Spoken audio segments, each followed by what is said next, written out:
জয় যিশু। প্রভু যিশুর মহান নামে প্রত্যেককে স্বাগতম। আমার প্রিয় বিশ্বাসী ভাই বোনেরা, আমার প্রিয় বন্ধুরা, সকলে কেমন আছেন? আশা করি সকলে ঈশ্বরের অনুগ্রহে সুস্থ স্বাভাবিক আছেন, ভালো আছেন। মহান জীবিত ঈশ্বর সকলকে ভালো রেখেছেন, সুস্থ রেখেছেন আমি বিশ্বাস করি। এবং যদি কারো কোনো সমস্যা থাকে বা শারীরিক অসুস্থতা থাকেন বা কোনো কিছু প্রবলেম সমস্যা থাকেন, তো প্রার্থনা করুন। আমি বিশ্বাস করি ঈশ্বর আপনাদের সুস্থ করবেন, ভালো করবেন। এবং আপনি চাইলে প্রার্থনার রিকোয়েস্ট দিতে পারেন, আমি আপনাদের জন্য প্রার্থনা করব। এবং তার আগে বলতে চাই, আপনি অবশ্যই নিজে বিশ্বাস মজবুত রেখে প্রার্থনা করুন। আমার বিশ্বাস ঈশ্বর আপনাদের সুস্থতা দেবেন এবং আপনার প্রবলেম সমস্যা থেকে আপনাদের বার করবেন। আমার প্রিয় বিশ্বাসী ভাই বোনেরা, আজকে আমরা যে বিষয়বস্তুটা আমরা জানবো, শিখবো, সেটা খুবই গুরুত্বপূর্ণ, খুবই একটা ইম্পর্ট্যান্ট এবং ইন্টারেস্টিং টপিক, যেটা হচ্ছে বিশ্বাস। একজন খ্রিস্ট বিশ্বাসীর জন্য যে বিশ্বাস কতটা গুরুত্বপূর্ণ, এটা আমরা প্রত্যেকেই জানি, তাই না? কিন্তু এখানে প্রশ্ন আসে যে বিশ্বাস কি, হোয়াট ইজ ফেথ? তো এই বিষয়বস্তু আমরা জানবো। তো ভিডিও শুরু করার আগে আপনাদের কাছে আমার একটা রিকোয়েস্ট, যদি আপনারা এই চ্যানেলে নতুন হয়ে থাকেন তো অবশ্যই এই চ্যানেলটা সাবস্ক্রাইব করে দেবেন এবং লাইক, কমেন্ট, শেয়ার করবেন।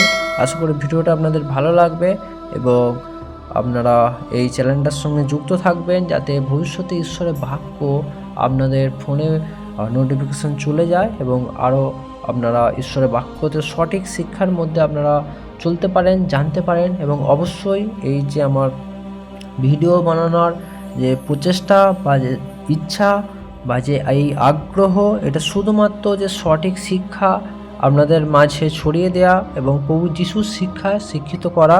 আমি নিজেও প্রভু যিশুর শিক্ষায়, বাইবেলের শিক্ষায় নিজেকে ঈশ্বরের কাছে আমি নিজেকে সমর্পণ করে দিয়েছি এবং পবিত্র আত্মার কাছে, প্রভু যিশুর কাছে আমি শিখছি, বাইবেল অনুযায়ী আমি শিখছি এবং সেই শিক্ষায় আপনাদের কাছে শেখাচ্ছি। এবং বিশ্বাস করি ঈশ্বর আমাকে এবং আপনাদের প্রত্যেকে পবিত্র আত্মা শেখাচ্ছেন সঠিক শিক্ষা। এবং এই ভিডিওর মাধ্যমে আমরা জানবো যে বিশ্বাস কী।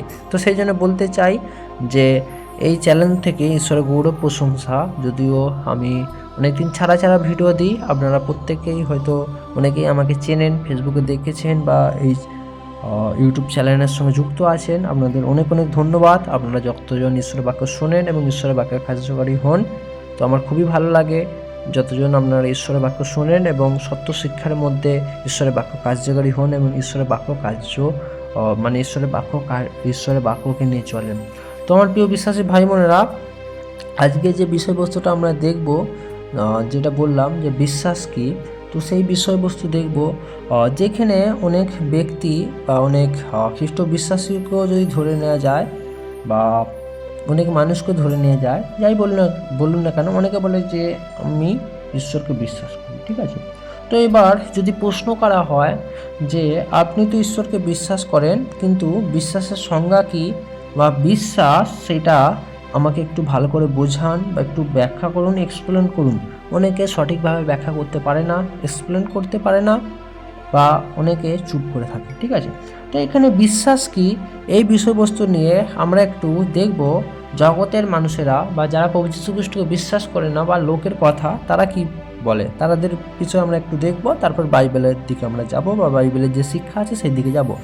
তো লোকেরা যা বলে, অনেকের মনে হতে পারে বা অনেকে যারা মনে করেন যে বিশ্বাস করা বা বিশ্বাস থাকার অর্থ হচ্ছে যে উপযুক্ত প্রমাণ ছাড়া কিছু জিনিস মেনে নেওয়া, মানে উপযুক্ত প্রমাণ নেই সেটা কিছু মেনে নেওয়া। যেরকম আমরা অনেকেই বলি যে আমরা আমাদের বন্ধুদের বলি যে তোর কি বিশ্বাস হচ্ছে না আমি এই কাজটা যে করেছি বা করিনি, মানে এরকম ইত্যাদি ইত্যাদি। তো আমরা খুব জোর দিয়ে বলি, ঠিক আছে। তো এটা অনেকের লোকেরা মানে তারা এটা ধরে নিয়েছে যে কিছু মেনে নেওয়া এটা বিশ্বাস। উদাহরণস্বরূপ একজন ঈশ্বর ভয়শীল ব্যক্তি বলতে পারেন আমি ঈশ্বরকে বিশ্বাস করি। একজন ঈশ্বর ভয়শীল ব্যক্তি কি করছে, যে তিনি বলতে পারেন যে আমি ঈশ্বরকে বিশ্বাস করি, কিন্তু সেই ব্যক্তিকে যদি জিজ্ঞাসা করা হয় কেন আপনি তা বিশ্বাস করেন, তাহলে তিনি হয়তো বলবেন আমার বাবা মাও তা বিশ্বাস করতেন বা করেন, অথবা আমাকে ছোটোবেলা থেকে এইভাবেই শেখানো হয়েছে। তো এইখানে বিশ্বাসের অর্থ হচ্ছে শেখানো বা মেনে নেওয়া বা এমন কিছু, তাই না? তো সেইটাই আজকে জগতের মধ্যে চলছে, যেটা তারা ছোটোবেলা থেকে তারা দেখে আসছে, তারা জেনেছে, তার বাপ মা যেটা শিখেছে, তার বাপ মা যেটা করছে, অর্থাৎ বংশ পরম্পরায় পূর্বপুরুষরা যেটা করছে তারাও সেইটা নিয়ে চলছে। অর্থাৎ তাদের মনও সেই বিশ্বাসের জন্ম নিয়েছে বা সেই বিশ্বাসের বীজ তাদের মনও আস্তে আস্তে বৃদ্ধি পেয়েছে, তো তারা সেটাকে বলছে বিশ্বাস, ঠিক আছে? কিন্তু বাইবেল অনুযায়ী বিশ্বাসের সংজ্ঞা কি আপনি যদি বলেন যে তাহলে আমি আপনাদের বলতে চাই বাইবেল অনুযায়ী বিশ্বাসের সংজ্ঞা কি, সেই বাইবেল ঈশ্বরের বাক্য আমাদের শেখাচ্ছে বিশ্বাস সম্বন্ধে কি বলছে। দেখুন, যে ঈশ্বরের সাথে আমাদের সম্পর্কে সবচেয়ে গুরুত্বপূর্ণ অংশগুলির মধ্যে একটি হলো বিশ্বাস। ভালো করে মনোযোগ করে শুনবেন, এই ভিডিওটা দেখবেন, ঠিক আছে? তো ঈশ্বরের সাথে আমাদের সম্পর্কে সবচেয়ে গুরুত্বপূর্ণ অংশগুলির মধ্যে একটি হলো বিশ্বাস, যেটা আমি ভিডিওর প্রথমেই বললাম যে একজন খ্রিস্ট বিশ্বাসীর অন্যতম প্রধান বিষয় হলো বিশ্বাস। আর এই বিশ্বাস আমাদের শক্তিশালী করে, সাহসী করে এবং উন্নত করে তোলে এবং জীবনে চলার পথে অনেক কঠিন সময়, কঠিন পরিস্থিতিতে টিকে থাকতে শেখায়। কে শেখায়? সেই বিশ্বাস, সেই বিশ্বাস। কিন্তু বিশ্বাসের সংজ্ঞা বা গভীরতা বা ব্যাখ্যা কি, এই বিষয়টা আমাদের জানতে হবে। আসুন আমরা বাইবেল থেকে সরাসরি দেখি বিশ্বাস মানে কি, হোয়াট ইজ বিলিভ বা হোয়াট ইজ ফেথ। বিশ্বাস মানে কি, যেটা সরাসরি ঈশ্বরের বাক্য ইব্রিয় তার 11 অধ্যায় তার 1 পদে বলছে, আমরা যা পাবো বলে আশা করে আছি তা যে আমরা পাবোই, এই নিশ্চয়তাই হলো বিশ্বাস। তার মানে আমরা যেটা পাবো বলে আশা করে আছি সেটা যে আমরা পাবোই 100%, যে নিশ্চয় জ্ঞান বা সিক্রেট 100% কনফার্ম, সেটাই হচ্ছে বিশ্বাস। কিন্তু আগে কি দেখলাম, লোকেরা বলছে এটা শেখানো হয়েছে বা তারা দেখছে, সেই জন্য তারা বিশ্বাস করছে। কিন্তু এখানে ঈশ্বরের বাক্য বলছে সেটা 100% সত্য এবং 100% নিশ্চয় এবং সেটা কনফার্ম, মানে তার মধ্যে কোনো সন্দেহ নেই, সেটাই হবে। সেইটা হচ্ছে বিশ্বাস। আর সেই বিশ্বাসের দ্বারা আমরা নিশ্চিতভাবে বুঝতে পারি যে আমরা যা দেখতে পাচ্ছি না তা আসলে আছে। তো এইটাও একটা বিষয় যেটা 100% সত্য, যেটা 100% কনফার্ম হবে, সেটা হচ্ছে বিশ্বাস। যেরকম প্রভু যীশু খ্রিস্ট দ্বিতীয় আগমন হবেই, 100% কনফার্ম, নো ডাউট। এবং যারা প্রভু যীশুর পথে চলছে, প্রভু যীশু খ্রিস্টকে বিশ্বাস করে এবং প্রভু যীশুর আজ্ঞা পালন করছে, তারা র্যাপচারে যাবেই, 100% কনফার্ম, নো ডাউট। এটা হচ্ছে বিশ্বাস, যে আমরা স্বর্গপুরীর প্রজা, স্বর্গে যাব, তাই না?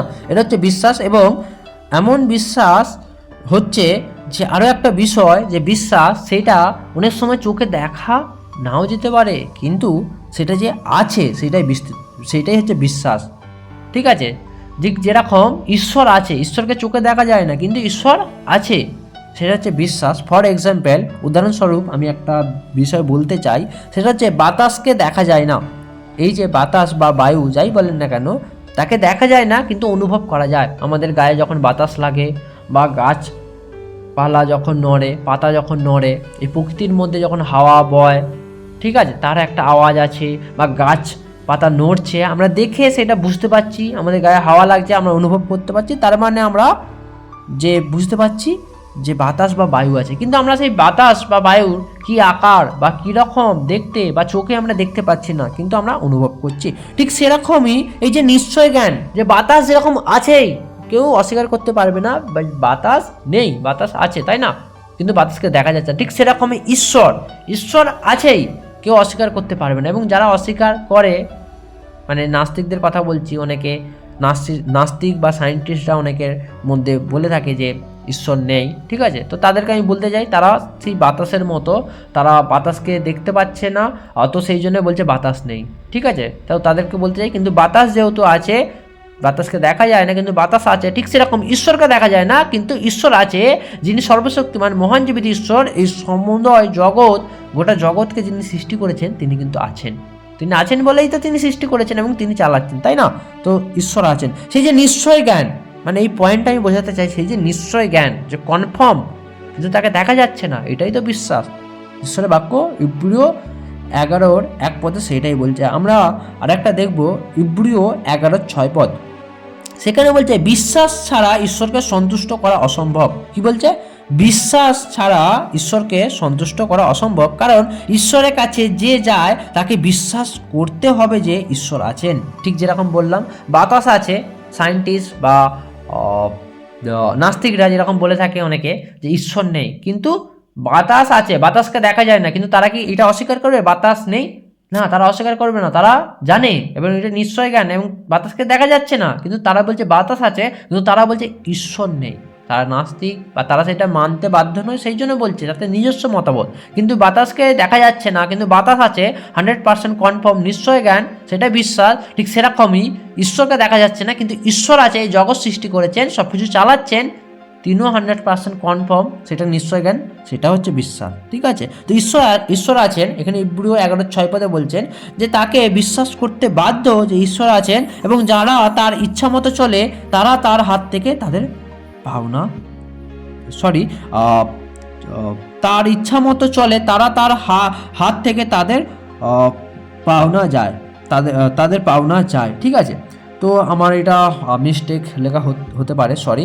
তো এখানে যেটা বোঝাতে চাইছি ঈশ্বরের বাক্য, যে যারা সেই ঈশ্বরের ইচ্ছা মতো চলে, ঈশ্বর তাদেরকে কি করে পুরস্কার করেন, অর্থাৎ তাদের জন্য ঈশ্বর পুরস্কার দাতা। আমিন, প্রেজ দ্য লর্ড, হালেলুয়া। ঈশ্বর আমাকে আশীর্বাদ করুন। তো আমরা বুঝতে পারলাম যে বিশ্বাস কি, যেটা দেখা যায় না সেটা কিন্তু আছে, নিশ্চয় জ্ঞান, এবং যেটা যে পাবো বলে আশা করে আছি সেটা যে পাবোই, এই যে কনফার্মেশন বা নিশ্চয় জ্ঞান, সেটাই বিশ্বাস। দুটো জিনিস দেখলাম, যেটা দেখা যাচ্ছে না কিন্তু সেটা আছে, এবং যেটা পাবো বলে আশা করে আছে এবং সেটা যে পাবোই, এই যে নিশ্চয় জ্ঞান। সব জায়গাতে একটা জিনিস যে নিশ্চয় জ্ঞান, অর্থাৎ কনফার্ম, সেটাই হবেই। যেটা লোকের কথা বললাম, মেনে নেওয়া বা শেখানো বা হবে কি হবে না সেরকম নয়, কনফিউজ নয়, বলছে যেটা নিশ্চয় জ্ঞান, 100% শিওর, সেটাই হচ্ছে বিশ্বাস। তো ঈশ্বর ওনার বাক্য দ্বারা প্রত্যেকে আশীর্বাদ করুক। আমি বিশ্বাস করি আপনারা প্রত্যেকেই বুঝতে পেরেছেন যে বিশ্বাস কি, এবং আমাদের বিশ্বাস যে রাখতে হবে ঈশ্বরের প্রতি, ঈশ্বর আছেন, এবং ঈশ্বরের বাক্য অনুযায়ী আমরা চলবো, ঈশ্বর আজ্ঞা পালন করব। ঠিক আছে, তো সকলে ভালো থাকবেন, সুস্থ থাকবেন। ভিডিওটা অবশ্যই প্রত্যেকে অন্যজনদের সাথে শেয়ার করে দেবেন, এবং পরবর্তী ভিডিওর জন্য অপেক্ষা করুন, এবং খুব তাড়াতাড়ি পরবর্তী ভিডিওর সাথে আপনাদের সাথে দেখা হবেন। তো সকলে সুস্থ থাকবেন, ভালো থাকবেন, সকলকে জয় যিশু। Thank you.